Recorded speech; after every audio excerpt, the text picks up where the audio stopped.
Les presentamos este podcast sobre la ley básica Israel, Estado-Nación del pueblo judío. Habla Gabriel Ventasgal.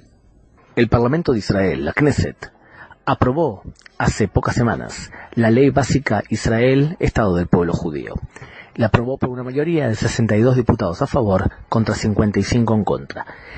La idea de hacer una ley básica es porque desde el año 1950 lo que hace el Parlamento es juntar leyes fundamentales para en el futuro codificarlas todas en una constitución formal.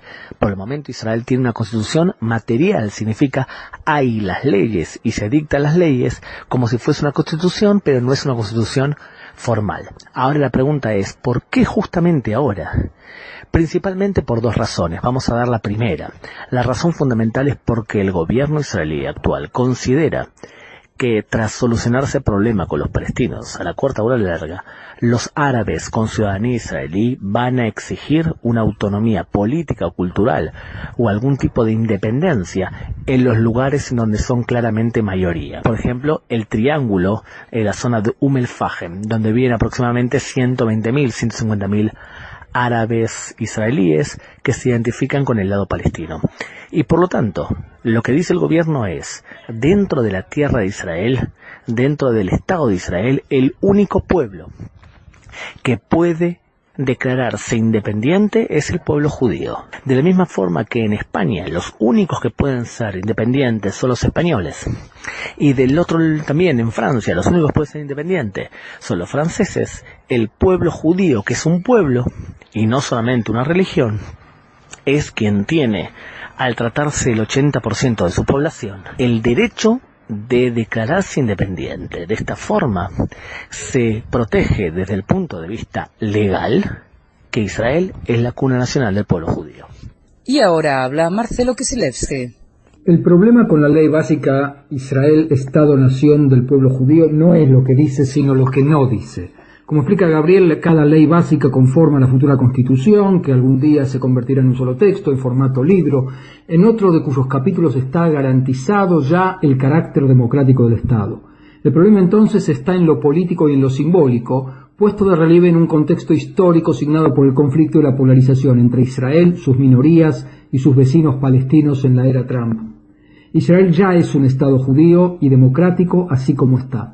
Por eso no hacía falta sancionar esta ley de esta manera en este momento. Y si se sanciona porque es lo correcto de hacer, entonces no está de más recordarle a la ciudadanía también el carácter democrático e igualitario. O sea, la Ley Básica Dignidad del Hombre y su Libertad de 1992 enfatizaba el carácter igualitario y democrático del Estado, pero mencionaba que también era un Estado judío. ¿Por qué la ley actual, que para equilibrar busca enfatizar el carácter judío del Estado, no menciona también el carácter democrático e igualitario? En mi opinión, se busca equilibrar creando otro desequilibrio. La repetición y la redundancia, cuando de política de símbolos y de armonía social se trata, no habría dañado ni la ley ni la intención del actual gobierno. El no hacerlo, restregarles en la cara a las minorías el carácter judío de Israel, es lo que está profundizando la división en la sociedad israelí y, sinceramente, espero que se corrija. Habla Gabriel Ventasgal. Y aquí vimos el gran engaño quizás, y es decir que esto es un ataque hacia las minorías. No hay ningún ataque hacia las minorías, simplemente es decir que en la tierra de Israel solamente el pueblo judío se puede declarar independiente. No significa atacar a las minorías, no significa atacar a la minoría drusa, no significa atacar a los beduinos, ni a los charquesios, ni nada por el estilo. Eso lamentablemente ha sido una manipulación de todo un grupo de personas, entre ellas los medios de comunicación, que les gustaría que Israel no sea cuna nacional del pueblo judío, sino que les gustaría que el Estado de Israel sea un Estado para todos los ciudadanos, en donde se elimine todo tipo de manifestación nacional o religiosa del pueblo judío en esa tierra. Entonces, lamentablemente, han utilizado a los drusos para, a través de los drusos, quejarse al gobierno de Netanyahu por ser un gobierno nacionalista, en donde el gobierno refuerza el concepto de que una tierra puede tener un Estado-nación, que es en contraposición con las ideas hoy en día dominantes, por ejemplo, en Europa. Israel no está dispuesta a hacer ese mismo suicidio que están haciendo los europeos hoy, quiere otra cosa para sí misma. Discúlpenme, pero Gabriel sigue pateando la pelota afuera. No hay ataque a las minorías. A veces las omisiones pueden ser vividas como ataques. Es como decir, yo no sé por qué se ofende Felipe, porque no lo invité a mi cumpleaños, pero no fue contra él. Sencillamente invité a otros. Señores, no reconocer la herida a la sensibilidad del otro es pecar de arrogancia. Nadie dice que esté mal colocar en una ley básica el detalle de cómo Israel es el Estado del pueblo judío. Esto ya está amparado en la Declaración de la Independencia, que vendría a funcionar como una especie de preámbulo de la Constitución israelí en formación. La ley básica Israel, Estado-Nación del pueblo judío, igual que todas las leyes básicas, es el entrar en detalles de lo que dice esa declaración, así que estaría bien. Pero fíjate lo que haces, Marcelo. Lo que haces es citar y decir que ya existe todo en la Declaración de la Independencia, cuando la Declaración de la Independencia no es una ley, ni nada parecido. Y ese es uno de los problemas, que cuando se discute sobre constitución, hay que tener formación constitutiva. Pero fíjense lo que dice Gabriel, yo creo que dejándose arrastrar por su amor por el actual primer ministro Netanyahu. Esta ley no significa atacar a los drusos, no significa atacar a los cherkesios, no significa atacar a los beduinos, ni a nadie por el estilo. O sea, fíjense cómo le cuesta mencionar a los árabes israelíes.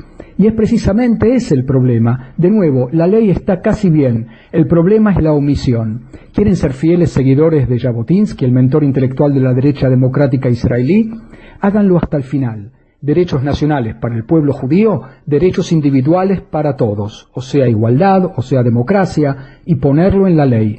Y díganlo de frente, ¿por qué el miedo? Y así como Gabriel se olvida, entre comillas, de mencionar a los árabes israelíes, que son el verdadero convidado de piedra, al que se lo quiere acorralar como un puma dentro de la jaula, la ley va más lejos y hace cosas como rebajar el estatus del idioma árabe, de lengua oficial junto con el hebreo, a idioma con estatus especial.